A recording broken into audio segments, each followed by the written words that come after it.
మార్గశిర మాసం శుభాకాంక్షలు అందరికీ. ఈ మార్గశిర లక్షవారం రోజు ఈ అన్నపూర్ణ మొక్క గురించి చెప్పడానికి నాకు చాలా సరదాగా ఉంది, చాలా కుతూహలంగా కూడా ఉంది. నా ఛానల్ని సబ్స్క్రైబ్ చేయండి, లైక్ చేయండి, కామెంట్స్ కూడా పెట్టండి. ఇది లతాస్ వ్యూస్ హరిలత ఛానల్ అండి, సరేనా. ఈ ఒక్క మొక్క పేరు అవుతుంది అన్నపూర్ణ మొక్క అంటండి, సరేనా. ఇది చాలా మంచి మొక్క, మంచి హెర్బ్ కూడా. దీని ఎరోమా మంచి స్పెషల్ హెర్బ్. ఇది మామూలుగా కానీ మనం రైస్లో వేసుకుంటే బాస్మతి రైస్ స్మెల్ వస్తుంది. ఇది నేను చూశాను, అది 100% కరెక్ట్ అండి. మరొకటి ఏంటంటే ఇది మిల్లెట్స్ కొంచెం రాత్రి నానేసి తెల్లవారు ఇచ్చేసరికి కొంచెం ఆ స్మెల్ కూడా వస్తుంది. అందుకని నేను మిల్లెట్స్ జావలో వేసి ఉడకపెట్టినా కూడా అదే బాస్మతి రైస్ వాసన వచ్చిందండి, చాలా బాగుంది. అయితే ఈ మొక్క మా పాప వాళ్ళ ఇంటికి ఇచ్చాను. పాప ప్రతిసారి అడుగుతుంది, అమ్మ ఇది ఎక్కువ పెరిగిపోయిందమ్మా, ఏం చేయాలి అని. దాని నుంచే దీని తాలూకా ఉపయోగాలు ఏటో అనేవి నేను ముందుకు తీశాను, సరేనా. ఈ విషయం పక్కన పెట్టండి. అయితే ఇది మలేసియా, ఇండోనేషియా, చైనా ఈ అన్ని దగ్గరలో కూడా చాలా ఎక్కువగా దొరుకుతుందంట.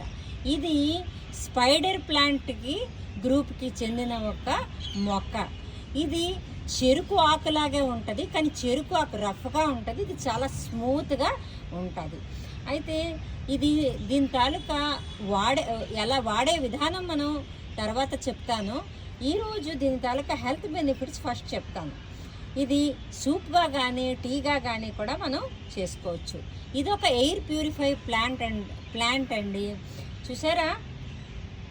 ఇది ఎండిపోయింది చూడండి, ఒక్కొక్క దగ్గర కొంచెం ఎండింది. ఇలాగ ఎండిపోయింది అని ఫీల్ అవ్వాల్సిన పని కూడా లేదండి. అది ఎండిపోయినా కూడా అది ఒక రోల్ లాగా చుట్టి మన బాత్రూముల్లో కానీ ఏసీ వేసినప్పుడు చాలా కంపు కొడుతుంది. ఆ ఏసీ రూముల్లో కానీ అంటే రౌండ్గా చుట్టేస్తాం అనమాట. చుట్టేసి మొగలి పువ్వు డిజైన్ చేసి ఎలాగైతే తలకు పెట్టుకుంటారు కదా, ఆ విధంగా ఒక రోల్ చేసి ఏదో ఒక దగ్గర చుట్టేసి దారంతో కట్టి వాష్రూమ్స్లో కానీ మన బెడ్రూమ్లో కానీ ఎక్కడ పెట్టినా కూడా ఇది ఎయిర్ ప్యూరిఫైర్ అంట.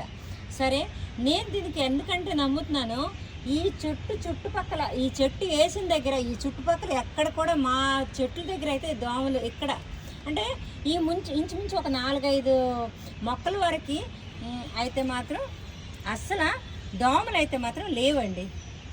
దోమలు ఉన్నా కూడా ఇది పెట్టొచ్చంట. ఇంకొకటి ఏంటంటే ఇది సన్నగా కూడా మనకి ఒళ్ళుగా ఉంటే సన్నగా కూడా చేస్తుంది, క్యాన్సర్ నుంచి రిలీఫ్ చేస్తుంది, మరి బీపీ కూడా తగ్గిస్తుంది.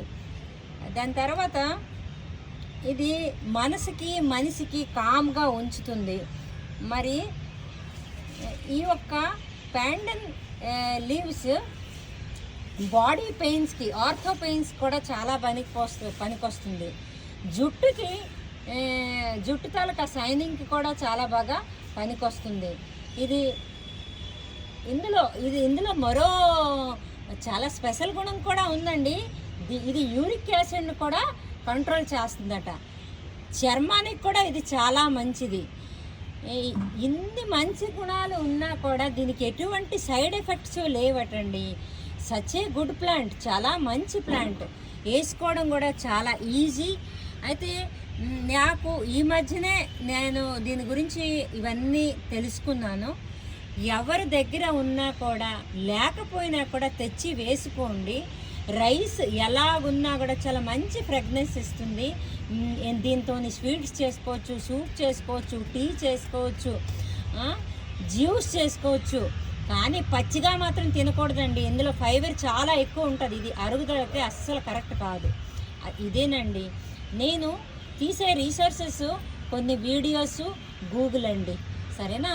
కానీ ఇది మాత్రం నాకు చాలా మైండ్ ఫ్రెష్, ఇవన్నీ కూడా నాకు చాలా కరెక్ట్ అనిపించాయి. నేను ఎక్కువ రోజులు అవ్వలేదు, ఒక 1 వారం రోజులు అయింది నేను దీన్ని యూజ్ చేస్తున్నాను. బాగుందండి, చాలా బాగుంది, నిజంగా చాలా బాగుంది. మీరు కూడా మీ ఇంట్లో లేకపోయినా మొక్క చాలా ఈజీగా పెరుగుతుంది. కాబట్టి ఇంట్లో తెచ్చి వేసుకోండి. ఇన్ని ఉపయోగాలు ఉన్నాయి కాబట్టి. ఓకేనా? సరేనండి, ఉంటాను.